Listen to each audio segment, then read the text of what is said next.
રાષ્ટ્રવાદી કોંગ્રેસ દ્વારા આજે ફરી એકવાર ગોપીપુરા ખાતે મુકાયેલા ભાજપના હોર્ડિંગ્સનો વિરોધ ઉઠાવી આંદોલન ચાલુ રાખ્યું હતું। શહેરના ગોપીપુરા સુભાષ ચોક પાસે રાષ્ટ્રવાદી કોંગ્રેસ દ્વારા આજે વિરોધ પ્રદર્શનનું આંદોલન શરૂ રાખવામાં આવ્યું હતું। તેઓએ જણાવ્યું હતું કે તેઓએ ગોપીપુરા સુભાષ ચોક પાસે ચૂંટણીનું પ્રતીક ચિહ્ન બીજેપીનું રાખવામાં આવ્યું છે, જે અંતર્ગત તેણે વિરોધ પ્રદર્શન કર્યો હતો અને અગાઉ સુરત મહાનગરપાલિકા કમિશનરને આવેદનપત્ર પણ પાઠવ્યું હતું અને 3 દિવસમાં પગલાં લેવા જણાવ્યું હતું।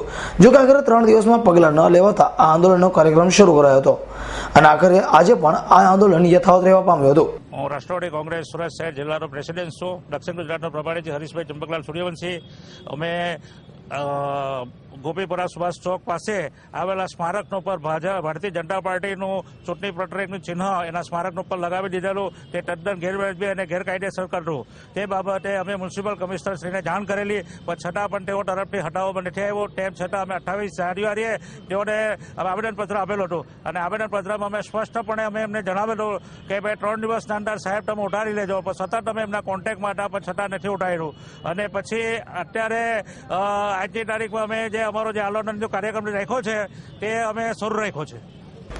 Bureau report S9 news Surat.